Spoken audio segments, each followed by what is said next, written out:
The neutral moon of Velith hung silver and cold against the darkness of space. Sarah watched through the viewport as two fleets held position on opposite sides of the small world. Enough firepower between them to shatter continents. Everything depended on what happened in the next few hours. Dithara stood beside her, unusually quiet. The Empress had not spoken much since Sarah's rescue from Cathrix's ship. The terms of the ceasefire had included Sarah's release. But something had changed in how Dithara looked at her. "You could have died," the Empress finally said. "I could have died at any point since I met you," Sarah replied. "That never stopped me before. You negotiated with my enemy while held prisoner. Someone had to. It should have been me." Sarah turned to face her fully. "You were not there. And Cathrix needed to hear from someone who had no power, no agenda. Just the simple truth. And what truth did you share?" "That her pain is real," Sarah said. "That what your mother did was wrong. And that you are not your mother." Zithra's antenna drooped in a gesture Sarah had come to recognize as sadness. "But I am, in many ways. And I sat on that throne for years, and never once questioned the history that put me there. You are questioning it now. Because of you, because you were ready to question it," Sarah corrected gently. "I just gave you permission." The shuttle descended to Velith's surface, where a diplomatic dome had been constructed on neutral ground. Concordat observers lined the walls. Representatives from a dozen species who would witness whatever happened. Next, Cathrix waited inside. Surrounded by her own guards, the general looked different than she had on her ship. Less certain, more tired, behind the warrior's mask. Sarah saw a person who had been fighting for so long she had forgotten why. "Empress," Cathrix said formally. "General," Dithara replied. They stood across from each other. Two beings who represented everything the Kethrani could be. Strength and power and the legacy of ancient traditions. Between them stood Sarah, small and soft and completely out of place. "I have read your terms," Dithara said. "Federation, shared governance, recognition of the lesser broods as equal partners. Those are Sarah's terms," Cathrix said. "Mine are simpler. Name them." "Acknowledgement," Cathrix said, her voice rough. "I want the Dominion to know what was done to my brood. And I want it recorded in history. Not buried like all the other crimes the throne has committed." The chamber fell silent. Such a request was unprecedented. Kethrani rulers did not apologize, did not admit fault, did not show weakness. Sarah watched Dithara struggle with the weight of generations of tradition. The Empress had been raised to believe that power meant never backing down, never admitting error, but she had also spent months learning a different way. "My mother ordered the culling of the Cavrix brood 47 years ago," Dithara said, her voice carrying to every corner of the dome. "She claimed it was necessary for the security of the throne, but it was murder. And it was wrong." Gasps echoed from the observers. Cathrix stood frozen, clearly not expecting the words she had waited a lifetime to hear. "I cannot undo what was done," Dithara continued. "I cannot bring back your siblings or your mother or the future that was stolen from you. But I can ensure that never happens again."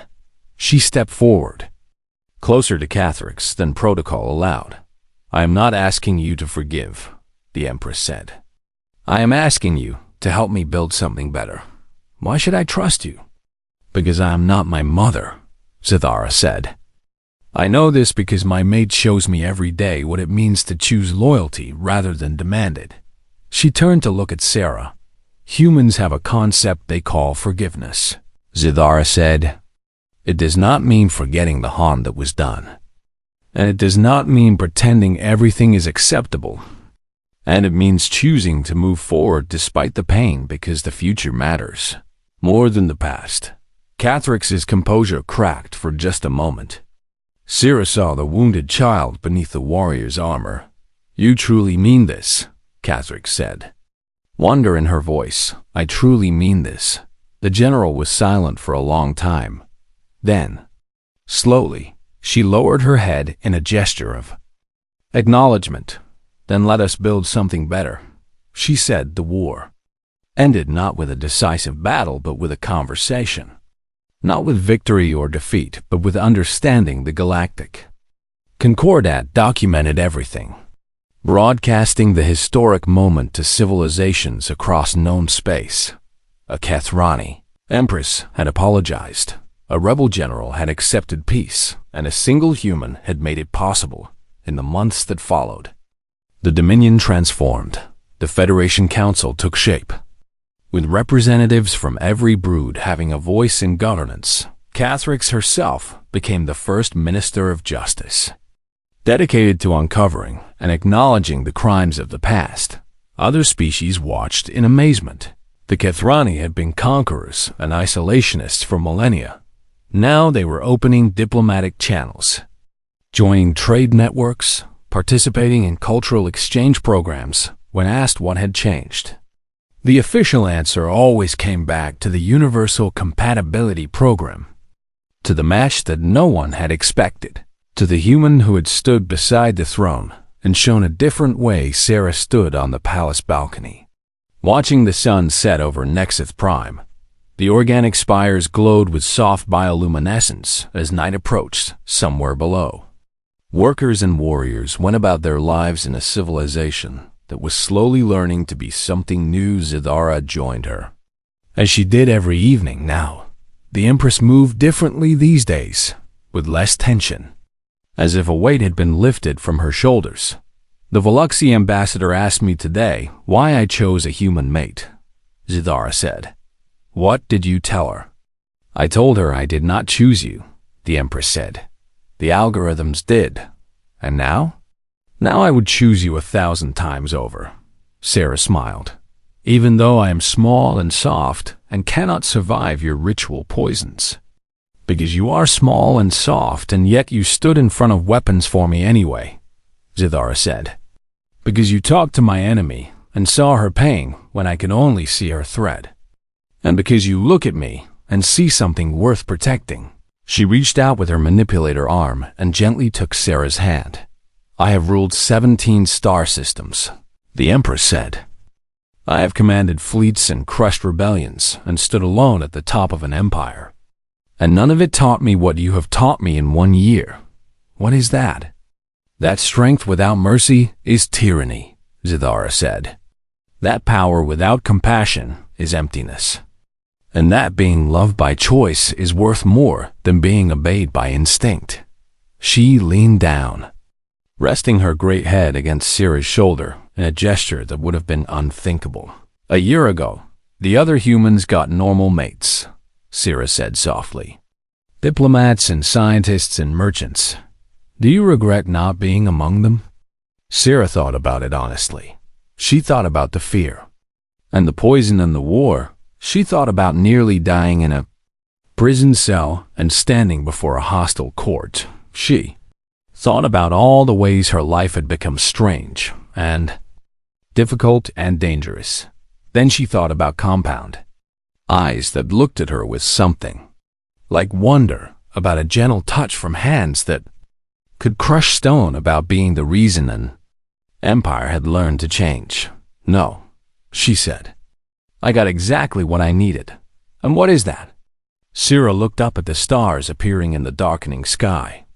Somewhere out there, other species were watching the Dominion's transformation. They were wondering what these strange humans might teach them too. I got someone worth fighting for, Syrah said. Zidara held her closer, and on a world that had once been known only for conquest and fear. An alien queen and her human mate watched the stars together. The future was uncertain, but they would face it side by side. The civil war spread across the Dominion like fire through dry grass.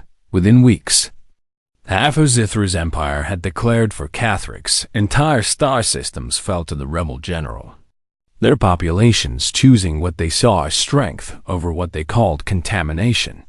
Syrah watched the battle reports with growing dread. We are losing, she observed, standing beside Zidara in the war room. We are being outmaneuvered, the Empress corrected. Cathrix knows my tactics because she served under my mother for decades.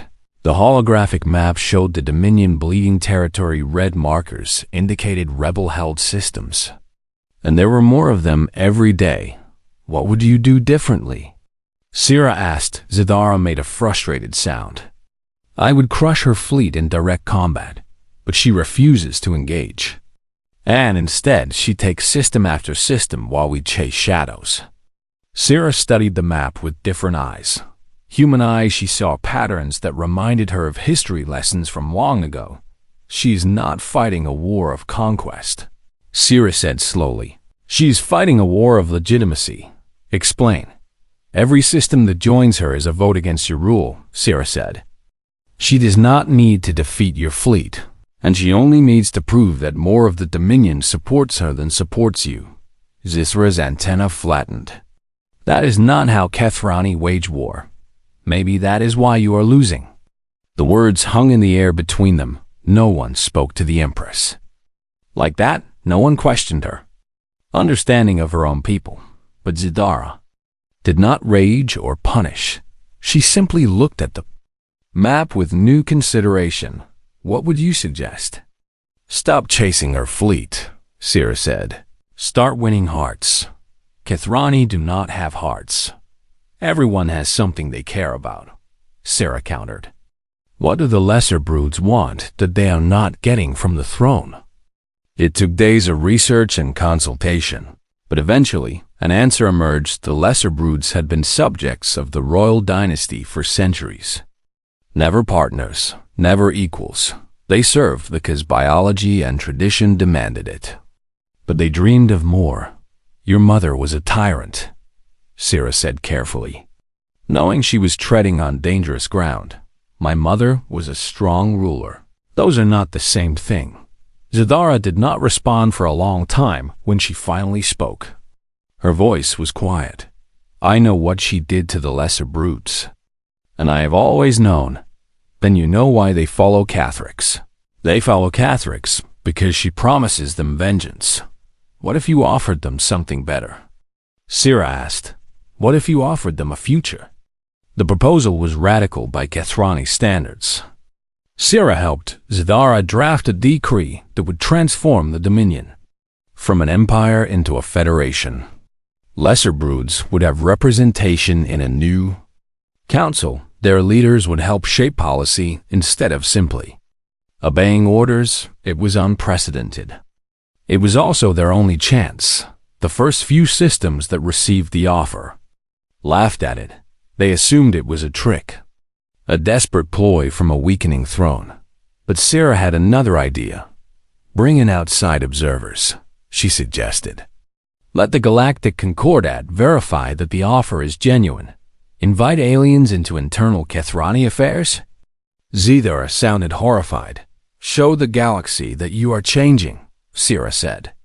Show your people that this is not your mother's dominion anymore. It worked slowly at first. One system accepted the new terms and reported fair treatment. Then another, then 3 more. The tide began to turn. Not through military victory, but through hope.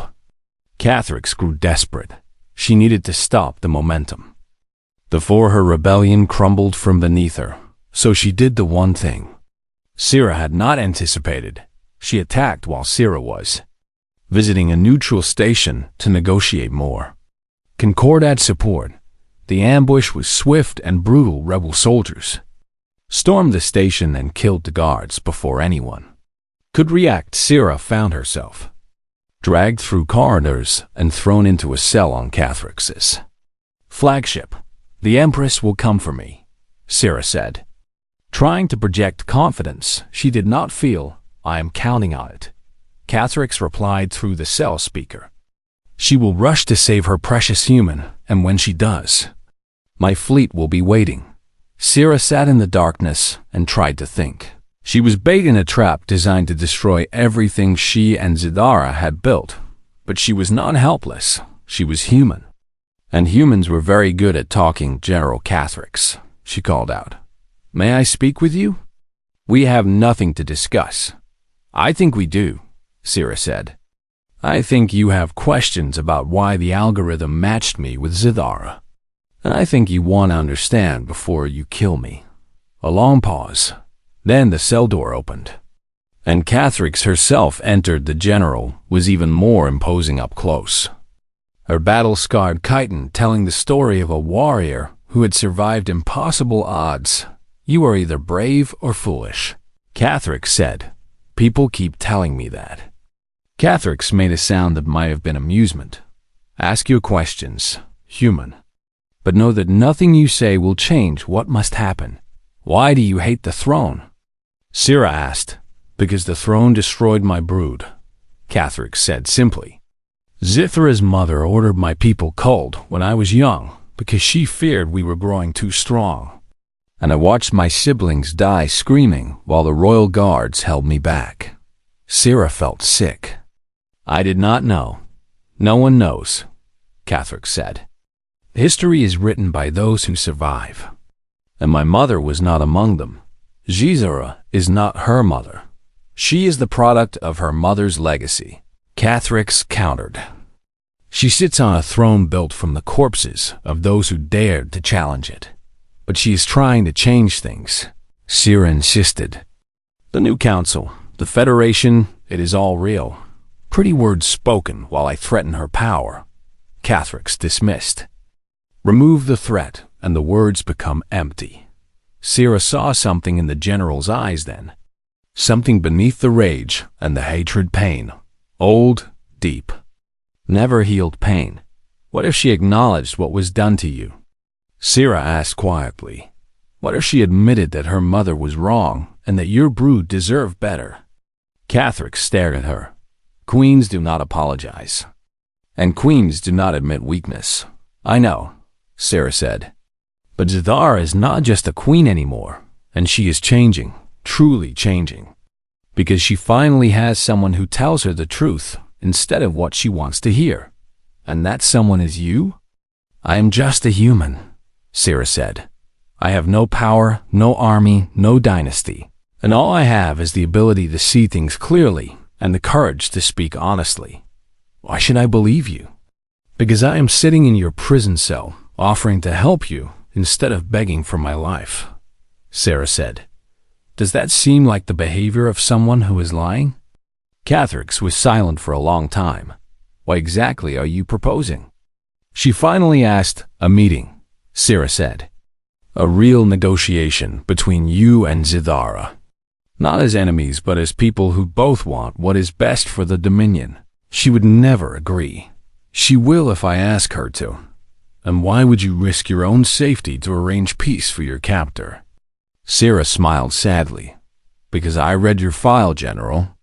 And I know you are not evil, and you are just someone who was hurt terribly and never received justice. Justice cannot bring back the dead. No, Sira agreed. But it can prevent more death, and that has to count for something. Cathrix turned and left without another word. But she did not order Sira's execution, and when dawn came, a message arrived at the royal palace.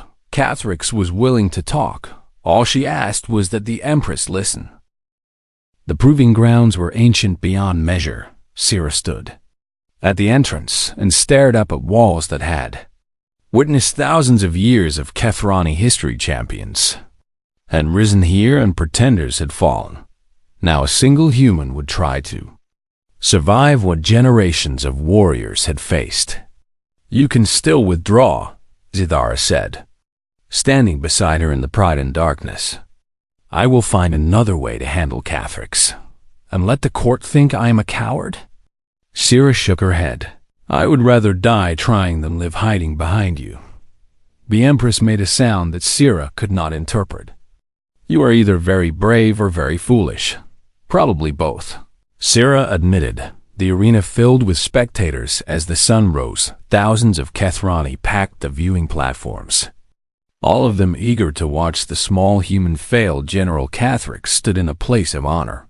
Her scarred face twisted in what might have been anticipation. The trials are 3. The ceremonial announcer declared. Strength, endurance, and loyalty. And only those who pass all 3 may claim worthiness before the throne.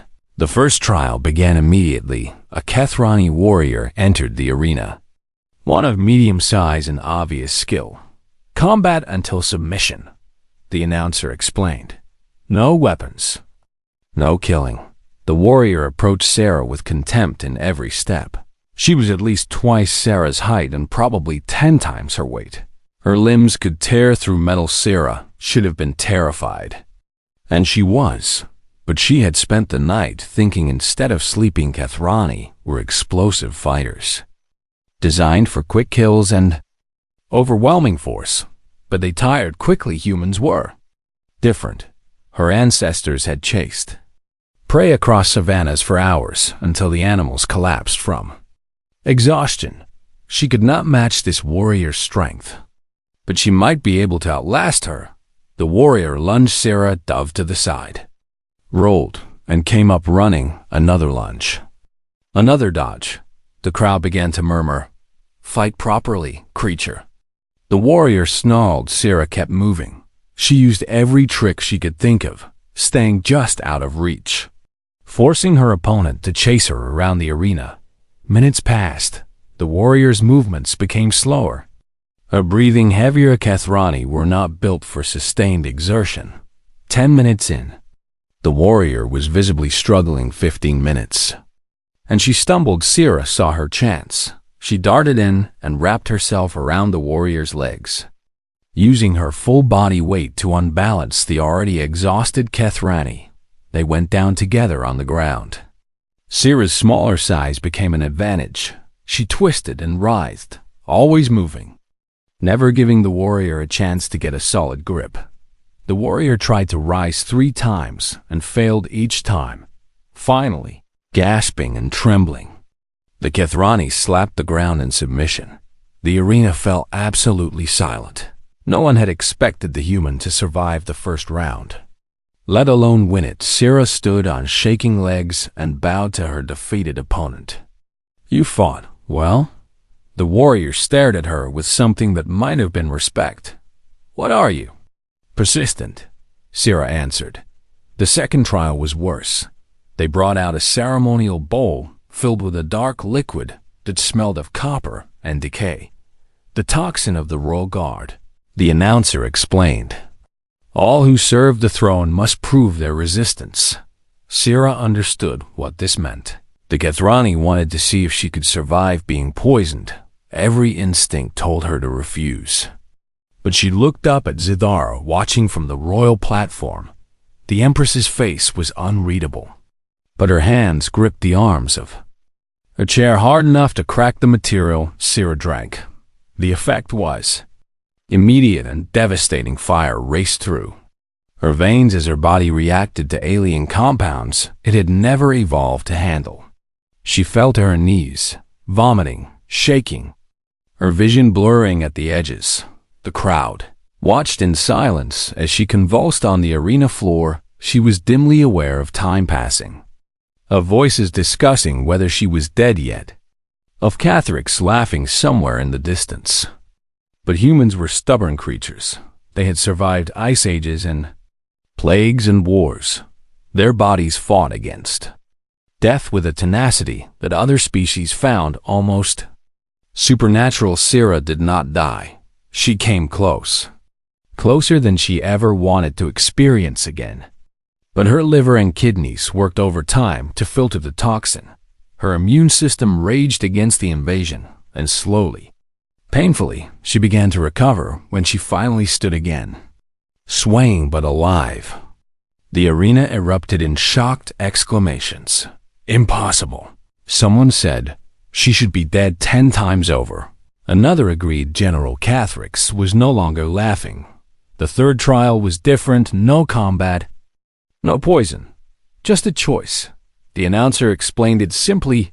2 gates will open, and behind one stands the Empress herself in mortal danger, and behind the other stands freedom and safe passage back to Earth. Sarah looked between the 2 gates as they began to rise. Behind one, she could see the shimmer of a transport pad that would take her home. Behind the other, Zithara stood surrounded by warriors with weapons drawn.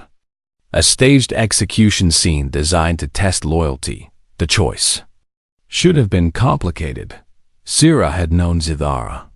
For less than a week, she had no obligation to die for an alien queen she barely understood, but she thought of the Empress standing alone at the top of an empire, surrounded by subjects who served from instinct rather than choice. She thought of compound eyes that showed something like loneliness when no one else was watching. She thought of a gentle touch on her face and words that suggested the beginning of understanding. Sira ran toward Zithara. She threw herself between the Empress and the raised weapons without hesitation, without calculation, without any thought for her own survival. The weapons stopped inches from her body. The trial was over.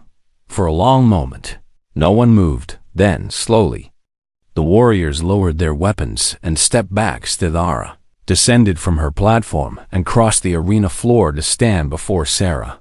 "You chose death," the Empress said, her voice strange. "I chose you," Sira corrected. "Why?" "Because you asked me what I am," Sira said. "And I finally know the answer." "Tell me." "I am yours," Sira said simply. Not because algorithms decided it, not because politics required it, but because I looked at you and saw someone worth protecting. The Empress stood frozen for what felt like an eternity. Then she did something that made the entire arena gasp. She knelt, the supreme ruler of 17 star systems, knelt before a small, soft, fragile human in front of her entire court. "I acknowledge you, Sira, as my true mate," Zithara declared, a voice carrying to every corner of the arena, chosen not by obligation, but by worth, proven not by birth, but by spirit. She rose and turned to face Cathrix. "Do you still challenge this match, General?"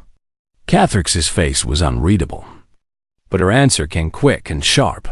"This changes nothing, and the Dominion will not be ruled by the mate of a human." "Then there will be war," Zithara said, her voice cold.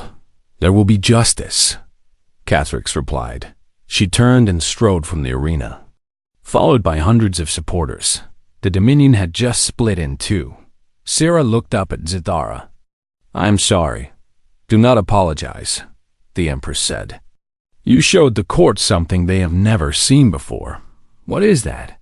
"Someone who serves me by choice," Zithara said, and there was wonder in her voice. "In 17 star systems and 1,000 years of rule, that has never happened before." She took Sira's hand in her smaller manipulator arm. "Whatever comes next, we will face it together." The war was coming, but for the first time, the Empress would not face it alone. Sira pressed her face against the viewport as the ship descended through clouds of amber and gold. Massive spires rose from the surface like the bones of ancient giants, each one covered in organic patterns that pulsed with soft light.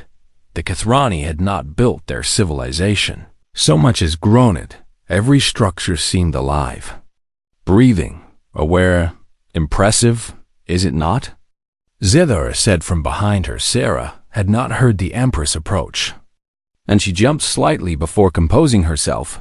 "It is beautiful," she admitted honestly. "Most aliens find it disturbing," Zithara observed. "They say our world looks hungry. I think it looks like it is dreaming." The Empress made that strange sound again, the one Sira had begun to associate with surprise, or perhaps approval. "You see differently than others of your kind." They landed on a platform near the largest spire, and Sira was immediately surrounded by Kathrani of all sizes. Warriors in their dark armor stood at attention. Smaller workers scurried about on tasks she could not identify, and everywhere, compound eyes watched her with expressions she could not read. The court awaited them inside the spire. Hundreds of Kathrani nobility filled a vast chamber, their chitin gleaming in shades of green and blue and purple. They parted as Zithara walked through them, but Sira noticed how their gazes lingered on her. She felt their judgment like a physical weight. "The Empress brings a pet," someone hissed. Not quietly enough. A soft thing for the throne of conquerors. Another agreed Zidara either did not hear or chose not to respond. She led Sira to a raised platform where two seats waited. One massive and one clearly added recently for a much smaller occupant sit. The Empress commanded Sira as the court proceedings began. A blur of clicking voices and political maneuvering that Sara struggled to follow. She was a xenolinguist, trained to understand alien communication. But the Kethrani spoke in layers she had never encountered before words carried meaning. But so did posture, antenna movement, and subtle shifts in chitin coloration. By the time the session ended, her head ached from concentration. "You are overwhelmed," Zidara noted as they walked through private corridors afterward. "I am trying to understand everything at once," Sira admitted. "It is like learning a new language while standing in a hurricane." "The court believes you are beneath notice," the Empress said. "They see a small creature with soft skin and no natural weapons. Are they wrong?" Zidara stopped walking and turned to face her fully. "The compatibility algorithms matched you with me for a reason, Yunsera, and I do not believe in coincidence. What reason could there possibly be?" "That is what we must discover," the Empress said. "The algorithms detected something in your neural patterns that resonated with mine in ways never before recorded. And I intend to learn what that means." Before Sira could respond, a commotion erupted from somewhere deeper in the spire. Guards rushed past them. Their weapons drawn. Zithra's antenna twitched in a way Sira was beginning to recognize as concern. "What is happening?" Sira asked. "Stay close to me," was the only answer she received. They followed the guards to a smaller chamber where several Kethrani nobles had gathered around a ceremonial table. Food and drink had been laid out for what appeared to be a formal dinner. The evening meal was prepared without incident, a guard reported. "But we detected an anomaly in the bioscanners." Zidara approached the table and examined the dishes Sira followed. Though she kept a respectful distance, something caught her eye. One of the ceremonial cups had a faint discoloration along its rim. So slight that she almost missed it. The color was wrong. Just a shade different from the natural bioluminescence of the cup material. "Your Majesty," Sira said quietly, "please do not touch the cup on the left." Every Kethrani in the room turned to stare at her. "You dare to command the Empress?" A noble demanded. Sira ignored him and kept her eyes on Zidara. "The coloration is wrong, and I believe it has been contaminated with something." The Empress studied her for a long moment, then gestured to a guard. "Test it." The guard produced a small device and ran it over the cup. The readings made his antenna flatten against his head. "Nerve toxin," he reported. "Enough to kill a dozen warriors." The chamber erupted in chaos. As guards seized the servants who had prepared the meal, Zidara remained still, her golden eyes fixed on Sira. "How did you see what my guards missed?" The Empress asked. "Humans evolved as persistence hunters," Sira explained. "We had to track prey across vast distances and notice tiny changes in our environment. So pattern recognition is one of our strongest traits. You saved my life." "I noticed something strange," Sira corrected. "I did not know for certain it was poison. Yet you spoke anyway," Zidara said. "Even knowing my court would mock you for daring to address me," Sira shrugged. A gesture that probably meant nothing to the Kethrani, but felt natural to her. "What is the point of noticing danger if you do not warn someone about it?" The Empress was silent for a long moment around them. Guards dragged away suspects and nobles whispered furiously to one another. Someone had tried to assassinate the ruler of 17 star systems. "You are not what my court believes you to be." Zithara finally said, "What do they believe I am?"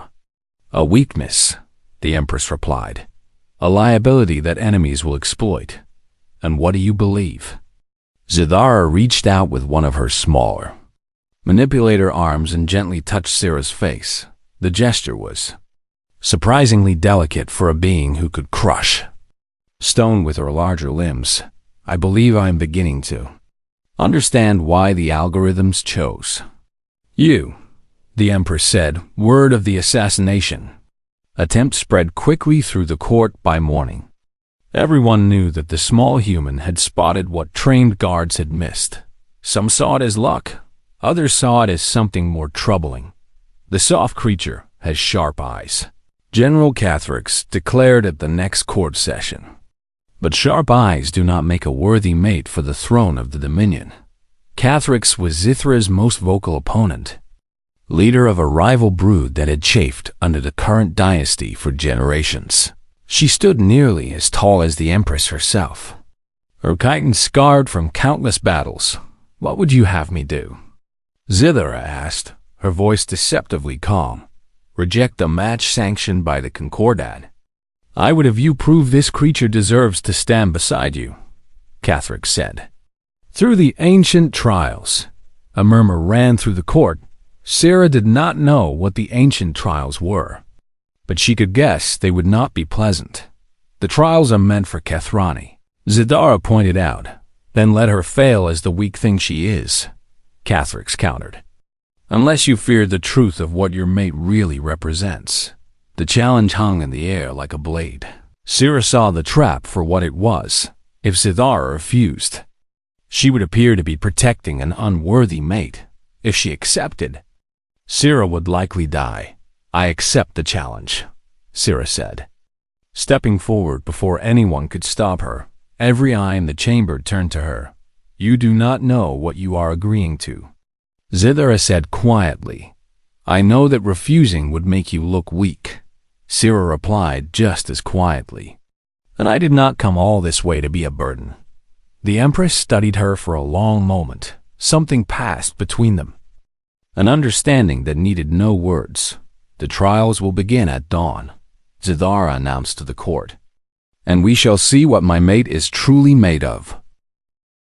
Sarah stood in the grand hall of the Seoul Diplomatic Center and tried to control her breathing. All around her, hundreds of humans waited in neat rows, each one dressed in formal attire for the most important day of their lives. The Universal Compatibility Program had changed everything when the Galactic Concordat introduced it 50 years ago. Humans paired with aliens, aliens paired with humans, all in the name of peace and understanding.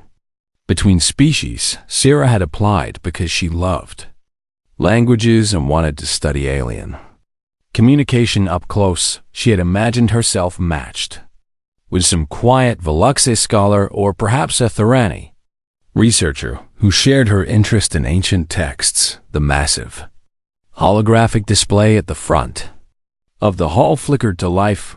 Kim Jung-ho, the announcer called out in its smooth voice. A young man near the front walked up to the stage where a Veluxe trade delegate waited for him. The Veluxe were pleasant enough, Sarah thought. They looked like tall birds with 4 arms and spoke in musical tones. Jung-ho bowed to his new partner and they walked off together, both looking satisfied with the match. Park Min-ha, another human, another reasonable alien. This time, it was a Thorani engineer, one of the stocky reptilian beings. Known for their mechanical skills, Min-ha seemed happy enough as she shook hands with her new partner. Sarah watched match after match proceed without incident. Everyone seemed to get exactly what they expected. A diplomat here, a scientist there, an artist from a peaceful world, a merchant from a trading species, all normal, all manageable, all safe. Sarah. Her heart jumped as she heard her name.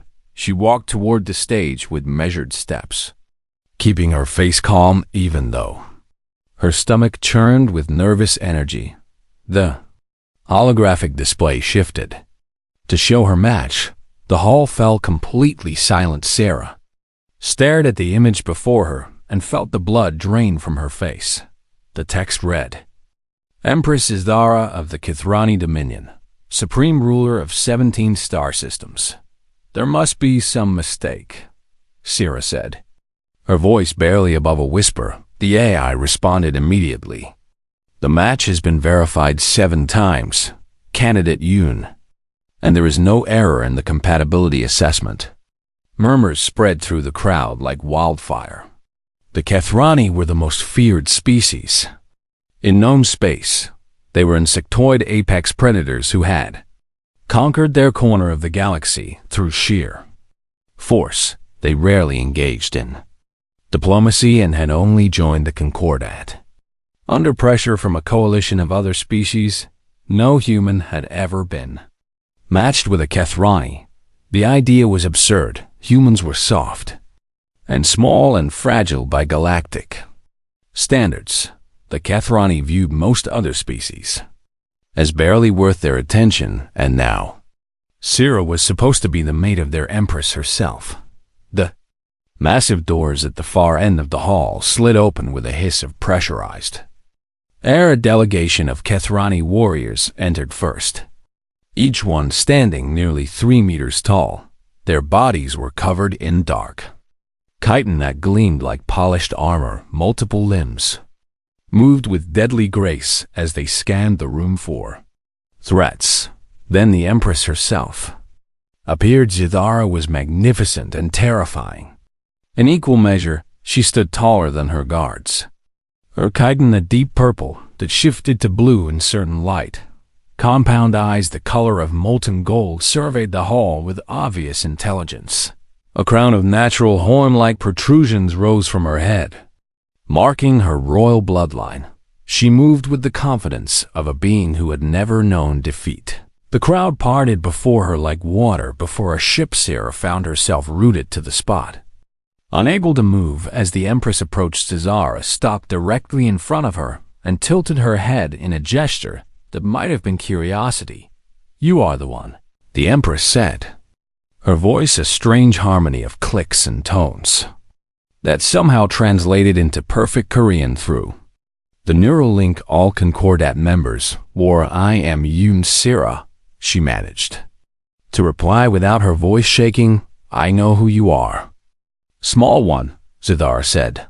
"The question is whether you know what you are." Sira had no idea how to answer that. The Empress circled her slowly, examining her from every angle. Sira felt like prey being assessed by a predator. Every instinct screamed at her to run, but she forced herself to stand still. "Acceptable." Zidara finally declared. The word echoed through the silent hall. "The match is acknowledged by the Dominion." The Empress continued. "You will return with me to Nexus Prime immediately." "Immediately?" Sira repeated. "Did I stutter, little human?" There was no malice in the question, only genuine confusion. "No, Your Majesty. I just thought there would be time to prepare, unpack my belongings, and say goodbye to my family." Zidara made a sound that might have been amusement. "You may send messages to your kin from my vessel, and anything you require will be provided on Nexus Prime." Sira looked around the hall at the faces of her fellow humans. Some showed pity. Others showed relief that they had not been the ones chosen. None of them could help her. "I understand," Sira said, straightening her spine and meeting those golden compound eyes as steadily as she could. Something shifted in the Empress's posture, though Sira could not identify what it meant. "Perhaps you do understand something after all," Zidara said. "Come, we depart within the hour." As Sira followed the Empress out of the hall, she heard the whispers begin behind her. They called her unfortunate and doomed and pitiful. They wondered how long she would survive.